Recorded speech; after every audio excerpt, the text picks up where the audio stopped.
بسم اللہ الرحمن الرحیم۔ وقلما سلم مکثار وأقیل له عثار۔ قلما یعنی بہت کم ایسا ہوتا ہے، ٹھیک ہے۔ ما جو ہے نکرہ کے طور پر قلما، یعنی کبھی کبھی ایسا ہوتا ہے، بہت کم ایسا ہوتا ہے۔ سلمہ مکثار کہ محفوظ رہے، سالم رہے۔ مکثار یہ کثرت سے بنا ہے، مفعال کے وزن پر، اس میں مبالغہ کا جیسے ایک وزن فعالن اور فعالتن آتا ہے، ایسی فعالن آتا ہے جیسے طوالن، فعیلن جیسے حضرن، فعالتن جیسے علامتن، ایسی ایک وزن آتا ہے مفعالن جیسے مکثارن۔ معنی ہوگا زیادہ بولنے والا، بڑ بول کو کہا جاتا ہے مکثار، ٹھیک ہے۔ وقلما سلمہ مکثار، زیادہ بولنے والا بہت کم محفوظ رہتا ہے۔ ماضی کا صیغہ ہے لیکن ترجمہ مضارع کے حساب سے کر لیتے ہیں۔ زیادہ بولنے والا بولیے بہت کم ہی محفوظ رہتا ہے۔ او اقیل له عثار، کہاں گئی عبارت؟ او اقیل له عثار، اقیلہ یعنی قبول بہانے کا معنی ہوگا۔ عثار، عثار کا معنی ہوتا ہے خطا، ٹھیک ہے۔ عثار کا معنی خطا۔ اور اقیلہ اقیل له عثار، اقیلہ معنی عفو یا معاف کیا جانا، کیا معنی ہوگا؟ یعنی قیل و قال کر کے کسی کی بات کو قبول کر لیتے ہیں نا، اس کو بولتے ہیں اقیل، اقالہ سے بنا ہے۔ او اقیل له عثار، یا اس کی خطا کو معاف کیا جائے، ایسا بہت کم ہوتا ہے۔ فلما لم يسعف بالاقالة ولا اعفى من المقالة لبيت دعوته تلبية المطيع وبذلت في متابعته جهد المستطيع۔ کہتے ہیں فلما لم يسعف بالاقالة، اسعف یسعف، اسعاف معنی ہوتا ہے مدد کرنا، کیا معنی ہوتا ہے؟ مدد کرنا، حاجت پوری کرنا، ہے نا۔ اور اقالہ کا ایک معنی ہوتا ہے بے کو فسخ کرنا، بے اقالہ پڑھے ہوں گے نا، بے ہونے کے بعد رضامندی سے جو بے اٹھا دیتے اس کو کیا کہا جاتا ہے؟ اور ایک معنی ہوتا ہے کہ عذر تلاشنا، عذر پیش کرنا کہ میں ایسا نہیں کر پاؤں گا۔ بے اقالہ کی اقالہ کہیں اس لیے آتا ہے کہ خریدنے والا نہیں چاہتا کہ میں اس کو بیچوں، اور بیچنے والا نہیں چاہتا کہ میں اس کو خریدوں، ہے کہ نہیں؟ خریدنے والا نہیں چاہتا کہ میں اس کو خریدوں، اس بولتے معذرت رکھو، تو وہی اقالہ کا ایک معنی ہوتا ہے معذرت طلب کرنا۔ فلما لم یسعف بالاقالہ، تو جب اس نے معذرت کو قبول نہیں کیا، لفظی معنی ہوگا جب اس نے معذرت پوری نہیں کی، یعنی میں نے کہا کہ میں نہیں کر پاؤں گا لیکن بادشاہ نے میری بات نہیں مانی۔ فلما لم یسعف بالاقالہ، تو جب اس نے قیل و قال کو قبول نہیں کیا، میری معذرت کو قبول نہیں کیا۔ ترجمہ سمجھ میں آیا؟ ولا اعفا من المقالۃ، اور نہ میں بچ پایا مقالہ لکھنے سے، یا میں معافی نہیں لے پایا، میں معافی نہیں لے سکا کس چیز سے؟ من المقالۃ، مقالہ لکھنے سے، یا ولا اعفا من المقالۃ، اس نے مجھے معاف نہیں کیا کس چیز سے؟ اعفا یوفی اعفا سے، اس نے مجھے مقالہ لکھنے سے معاف نہیں رکھا۔ اچھا، آفا یوفی اعفاء کا معنی ہوتا ہے مطالبے کو ترک نہ کرنا، اور لا آفا کا معنی مطالبے کو ترک نہ کرنا۔ تو اس نے جب مقالے سے اصرار کو ختم نہیں کیا، مقالہ لکھنے سے کیا بولتے ہیں عذر، مقالہ لکھنے سے اصرار کو ترک نہیں کیا، تو کیا ہوا؟ لبیتو، میں نے کیا کہی؟ لبا یلبی، تلبیہ کا معنی کیا ہوتا ہے؟ تلبیہ کہتے ہیں نا حج میں تلبیہ لبیک کہنے کو کہتے ہیں نا، تو میں نے لبیک کہہ دیا، لبیت دعوتہ، میں نے اس کی دعوت پر کیا کہہ دی؟ یعنی پہلے قیل و قال ہوا، میں نے پریشانی بتائی کہ لوگ بولیں گے کہ ایک نیا مصنف مارکیٹ میں آ گیا ہے، مقالہ لکھنے کی کوشش کر رہا ہے، یہ وہ، اور اس میں چونکہ زیادہ بولنا پڑتا ہے۔ وقلما سلمہ مکثار، زیادہ بولنے والا غلطیوں سے محفوظ نہیں رہتا ہے، اس کو لوگ درگزر نہیں کرتے، اس کے بارے میں باتیں بناتے ہیں۔ لیکن فلما لم یسعف بالاقالہ، جب اس نے میرے عذر کو قبول ہی نہیں کیا، ولا آفا من المقالہ، اور مقالہ لکھنے کے اصرار سے باز نہ آیا لبیت دعوتہ، تو میں نے اس کی دعوت کو کیا کر دیا؟ قبول کر دیا۔ تلبیت المطیع، جیسے مطیع یعنی فرما بردار آدمی لبیک کہتا ہے، اصل میں ہے لبیت دعوتہ کا تلبیت المطیع، کاف حرف تشبیہ کو حذف کر کے منصوب بنظیر خافض کے طور پر اس کو کیا کر دیا گیا ہے؟ منصوب رکھا گیا، ٹھیک ہے۔ تو میں نے کیا کیا؟ اس کے دعوے پر فرما بردار آدمی کے لبیک کہنے کی طرح کیا کہہ دیا؟ لبیک کہہ دیا اس کے دعوت پر۔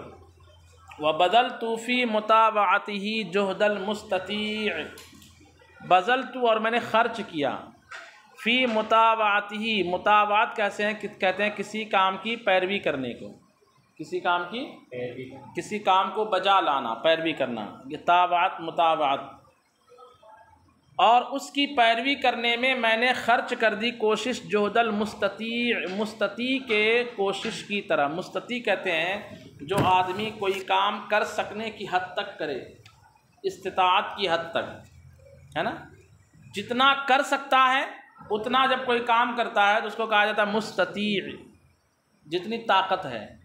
تو طاقت بھر کوشش کرنے کی طرح میں نے اس کی فرما برداری میں کوشش خرچ کر دی۔ سمجھ گئے بات کو؟ جہد المستطیع کا معنی کیجئے خوب کوشش کرنے والی کی محنت کی طرح، خوب کوشش کرنے والے کی محنت کی طرح میں نے اس کی فرما برداری میں کیا کی؟ کوشش خرچ کی۔ وَأَنْشَأْ، جی ہاں، یا مفعول بھی ڈائریکٹ اس کو بنا دیجیے نا، بذلت، میں نے خرچ کیا اس کی فرما برداری میں، کس چیز کو؟ کوشش، خوب کوشش کرنے والے کی کوشش کو۔ اور اگر کاف کو وہاں حرف تشبیہ کو پوشیدہ مانیں گے تو ایک مفعول بھی پھر محذوف ماننا پڑے گا، یعنی یہ ماننا پڑے گا بذلت جہدی، میں نے اپنی کوشش خرچ کی، فی متابعتہ، اس کی فرما برداری میں، کیسے؟ کجہد المستطیع، خوب کوشش کرنے والے کی کوشش کی طرح۔ وَأَنْشَأْتُ عَلَى مَا أُعَانِيهِ مِنْ قَرِيحَةٍ جَامِدَةٍ وَفِطْنَةٍ خَامِدَةٍ وَرَوِيَّةٍ نَاضِبَةٍ وَهُمُومٍ نَاصِبَةٍ 50 مقامہ۔ میں نے کہا شروع میں کہا تھا کہ 50 مقامے تقریباً لکھے انہوں نے، 40-50 مقامے، تو یہاں اس کتاب میں کتنے مقامے ہیں؟ صرف 5 ہی مقامے ہیں۔ کہتے ہیں کہ انشأت، میں نے لکھ دیا، انشاء کا معنی مضمون نگاری کرنا معنی ہوتا ہے، میں نے لکھ دیا 50 مقامتاً، کتنے مقامے؟ یہ اس کا مفعول بھی نیچے ہے، انشأت 50 مقامتاً، عبارت کا تعلق دیکھ لیجئے، اس کا جو ہے مفعول بھی کہاں ہے؟ نیچے ہے، 50 مقامتاً، میں نے کتنے مقامے لکھے؟ 50 مقامے لکھے، لیکن اس کے بعد ہے علی ما اعانیہ، علی معنی مع ہے، مع ما اعانیہ، مع ما اعانیہ، یہ جو ہے نا کیا بولتے ہیں؟ اعانیہ جو ہے نا، اس کا باب جو ہے باب مفاعلت سے، کس باب سے؟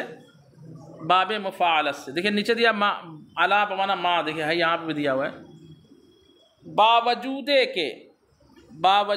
کہ مجھے علی ما اعانیہ، باوجود کہ میں اس چیز کے ساتھ تھا جو میرے ساتھ تھا، اور وہ کیا ہے؟ مین سے سب چیز کا بیان ہے، مع ما اعانیہ، ہا ضمیر کا مرجع ما ہے، ہا ضمیر کا مرجع، اور ما کا بیان ہے من قریح جامدۃ وفتنۃ خامدۃ ورویۃ ناضبۃ وہموم، یہاں تک من کا کیا ہے؟ مطلب جو مشقتیں میرے ساتھ تھی اس کے باوجود میں نے کیا کر دیا؟ بولیے، 50 مقامے لکھ دیے۔ لفظی معنی ہوگا میرے ساتھ تھی اس کے باوجود، جو مشقتیں میرے ساتھ تھی اس کے باوجود میں نے کیا کیے؟ 50 مقامے لکھ دیے۔ اب وہ مشقتیں کیا کیا تھی سمجھیے، من قریحۃ جامدۃ، قریحن کہتے طبیعت کو، اور جامدۃ یعنی ٹھہری ہوئی۔ قریحۃ جامدہ کا معنی کیا ہوگا؟ بولیے، ٹھہری ہوئی طبیعت، ٹھہری ہوئی طبیعت۔ اچھا، اور فتنۃ خامدہ، فتنہ کہتے ہیں ہوشیاری کو، تیزی کو، ذہن کی تیزی کو فتنۃ طا سے، تے سے فتنہ بمانا آزمائش ابتلا ہے وہ، طا سے، وفتنۃ خامدۃ، اور خامدہ مطلب بجھنا آگ کا، یہ معلوم ہے خامدۃ النار آگ بجھ گئی، تو خامدۃ یعنی بجھی ہوئی ذہانت، فتنۃ خامدہ کا معنی کیا ہوگا؟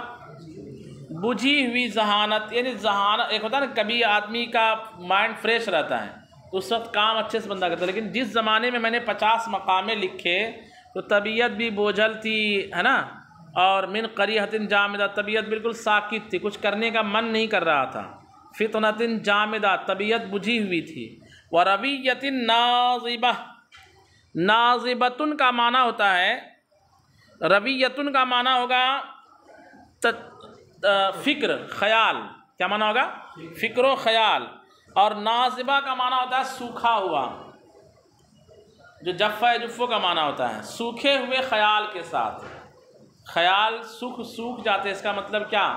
دماغ کام کرنا بند کر دیتا، جام ہو جاتا، اس کو نہیں بولتے ہم لوگ، ہاں، رویۃ ناصبہ، ناصبہ سواد سے، رویۃ یہ ضاد سے، ناظبۃ، رویۃ ناظبہ، سوکھے ہوئے خیال کے ساتھ، وہموم ناصبہ، ہموم کہتے ہیں مصیبتوں کو، پریشانی کو، وہموم ناصبہ، اور ناصبہ کہتے ہیں عاملۃ ناصبہ، تھکنے والے لوگوں کو کیا کہا جاتا ہے؟ ناصبہ، عاملۃ عمل کرنے والے، ناصبۃ تھکنے والے، ٹھیک ہے، نصب انصب کا معنی ایک تھکنا ہوتا ہے، تو ہموم ناصبہ، اور بلکہ تھکانے والے، اور تھکانے والی پریشانیوں کے ساتھ، یعنی یہ تمام چیزیں میرے ساتھ بولیے لگی ہوئی تھی، چاروں چیزیں، قریحۃ جامدہ، بجھی ہوئی طبیعت، فتنۃ خامدہ، وہ قریحۃ جامدہ رکی ہوئی طبیعت، وہ فتنۃ جامدہ بجھی ہوئی ذہانت، رویۃ ناظبہ